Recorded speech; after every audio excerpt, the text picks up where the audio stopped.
Hey everyone, welcome to a brief tutorial video series on the first-person body features and body awareness that were recently added to NeoFPS. In this video, we're going to be taking a look at the motion graph setup for the first-person body demo characters. For the most part, this is very similar to you would see in any of the other characters. There's just a few little differences that I'm going to go through with you. So this is the root of the first-person body demo motion graph here. So let's just find that. So in this first-person body demo folder that we've looked at, get rid of the FBX and the Kobold. So here we have in templates the motion graph. And if we look at the root of it here, then the first thing that's going to jump out is these red connections. So ladder climbing and swimming, I currently don't have animations that I can use to demo those, not without adding a whole bunch of other animation sets as well. So these are currently muted. So this is just switching on the mute here. And what that means is that the motion graph will not allow you to enter those motion states. It's just blocking them temporarily. And then once I have those animations available, I will just unmute those and we'll go from there. So apart from that, let's have a look at the actual movement side of things. So if we head down into this movement section here, this is where it's split between grounded and airborne. Again, the wall running is muted. But what we want to have a quick look at is the airborne subgraph here. So let's just make this so we can see the inspector. There we go.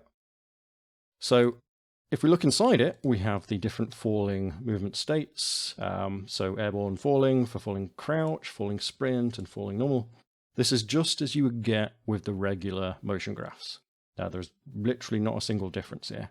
The only difference is that the subgraph itself has this new behavior added to it, which is set animator bool with the parameter name airborne.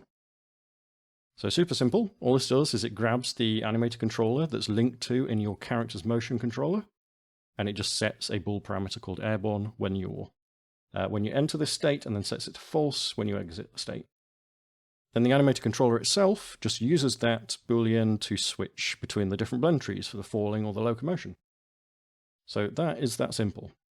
Now, as we head down into the grounded here, we have the sliding, and then inside control, we have the movement. So first up in here, we have, so in the locomotion, this is where the actual movement, the walking and the sprinting and everything like that is handled. So this is one of the differences in terms of the actual states compared to the regular characters here. So normally you would just have a movement state that's walk and a movement state that's sprint, whereas here, instead, we use these root motion states. And what this means is that the animation clips that are on the character will drive the actual movement of the character's body. And the main advantage of doing that is that you will get the foot placement synced completely between them. It does have disadvantages too, in that it means that your speed, your movement speed, is now defined by the animations and not by some like designer value that you can just set in the motion data. And then just to help with that a little bit, this root motion state here has multipliers for the position root motion and the rotation root motion.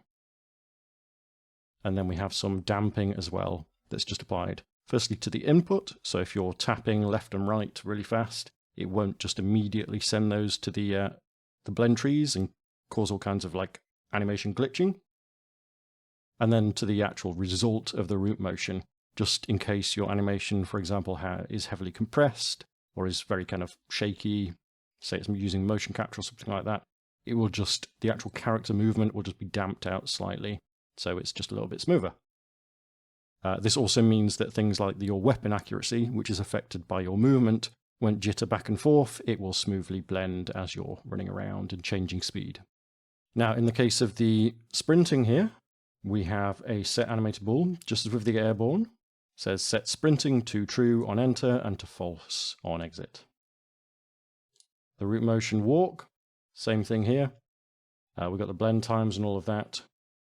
I should point out as well, we have forward parameter and strafe parameter. So these are the ones on the animator controller. That's the name of the float parameters on the animator controller. And then these directional multipliers here, these are applied to your input. So for example, if you're strafing, you the input vector, or the input value, will be multiplied by this here before it's sent up to the animator controller. And this can allow you to, for example, if you have animation clips that are all the same movement speed, this allows you to just tone it down and have a little bit more control as well. There's no animator behaviors on here. Let's have a quick look at the crouching. The crouching substate itself is just like the regular characters. This set target height here sets the target. Normally it would be 0.5, but the character animations here, I did a blend to 0.65. So we've just changed that bottom value, that target value here. That's all that is. The actual parameter that's sent to the animator controller for your character height is controlled by the motion controller. So we'll have a look at that when we're looking at the characters themselves. For now, this is essentially the only thing that needed changing there. And then in crouching, we have the root motion crouch. So just like the walk and like the sprint, we have the different parameters, the damping and whatever. Now we don't set a crouch animation parameter, like a bool parameter, to say we're in the crouch state, because it's not done as like a state thing in the animator controller. It's done purely as a blend. Your camera is attached to your skeleton's head. The motion controller changes the size of your capsule and things like that, and just sends the height parameter to the animator controller, which it then blends. So we don't need to use any kind of bool to track that. It's all done. It's all done for us. So that's the locomotion. The other thing that we want to look at is the sliding itself. If you remember on the animator controller video previously, when we looked at the sliding, it used a blend to adapt to the different angles of the ground. So here, looking at crouch slide, this is the regular kind of ski state that it's used in the normal characters as well. And then underneath, down here, we have these different animator parameter parts here. So first up, we have set animator bool, same as with the falling, the airborne. Parameter name, crouch slide, true on enter, false on exit. So this is while sliding. We have steering rate. And what that means is that the NeoFPS characters can use steering to turn the character's body in the direction that they're aiming. In very simplistic games, that will be the same thing. Like your steering rate will be set to 1, and as you move the mouse, your body will turn with it. In games like milsims, that'll be turned down much lower, and as you turn the mouse, your character will slowly turn their body to kind of adapt to that. In this case, because we're sliding, we have this set to 0, and what that means is that the character body will never turn in the direction you're aiming. You have to turn it manually elsewhere. And then on exit, we set it to 0.25. So it's a kind of slow turn towards. This isn't 0.25 in terms of seconds. This is just purely an arbitrary kind of slider value, 0 to 1. So if you want to finesse this, it's just a case of tweaking the values here. Next up, we have animator ground slope behavior. So what this does is this detects, first of all, the actual angle of the slope itself. So the kind of gradient of the hill that you're on. And it sends that to this slide slope parameter here. The next thing it does is this direction here. So this takes the downwards direction of the hill, of the slope that you're on, and then it gets your character's body heading, so the direction that your character's body is facing in. And this parameter here is the angle between them. So for example, if you're sliding directly down a hill, this value will be 0. If you're sliding up the hill, the value will be 180 degrees. If you're sliding across the hill, so you're essentially sliding on the flat, and then to your left it's going downhill, and to your right it's going uphill, this value will be 90 degrees. And then these two values are used together in the blend trees in the animator controller just to make sure that your body adapts properly to the hill. Next up, we have this constrained character heading. So, as we were saying before, with the steering rate, how this is set to 0, meaning the character will not turn in the direction that you are aiming. Here, we're actually forcing the character's body to turn in the direction that it's moving. Now, the way the ski state works is that if you press left and right, the skiing style movement will steer in that direction. And here, the character constraints will turn the body to match.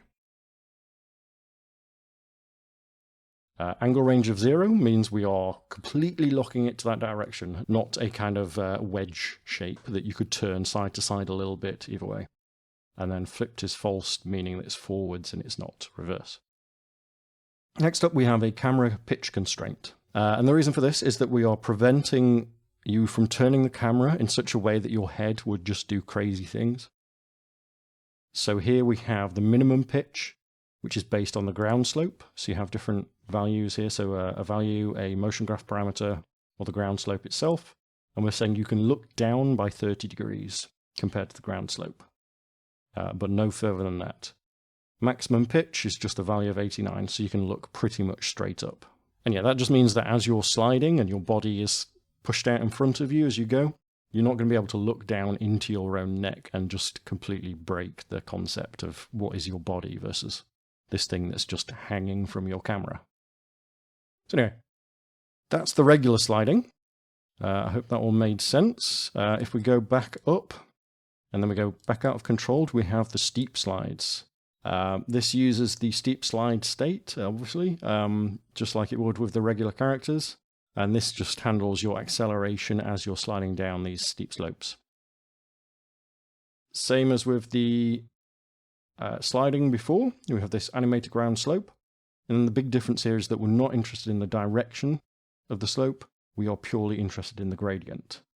And the reason for this is that we're essentially locking you to facing down the slope. You're not going to slide down a steep slope sideways or whatever. So we set the animated ball, steep slide in this case, to true on enter, false on exit. And then as with the normal slide, we have this constrained character heading. So we are facing straight in the direction that we're moving as we slide. And then we have this constrained camera yaw. So similar to how we were constraining the pitch in the normal slide, so you couldn't look into your own neck and whatever. Here, we're constraining the yaw so that you can't turn backwards. You can't look behind you, because your neck would just not be able to do that in real life. Instead, what you would have to do is kind of turn so you're lying on your front as you're sliding. And we just don't want to bother with all of the animation implications of that. So yeah, that just means that your camera will be locked to facing down the slope, essentially. And yeah, that's essentially all that's required for the motion graph itself. For the most part, it is just setting up these different behaviors that tie the motion states to these animator parameters.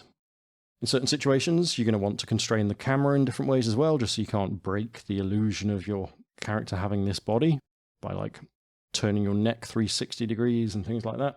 But otherwise, it's relatively simple additions on top of your regular motion graph. The main difference in terms of the states is that root motion state that hands control over your movement over to the animations themselves. And yeah, hope that was helpful. In the next videos, we're going to be taking a look at the different characters themselves. So next up will be the full body setup, which is the one that we've looked at in the demos so far. And then we're going to look at the legs and torso version. And then finally, we're going to look at split rigs. So yeah, I'll see you in the next video.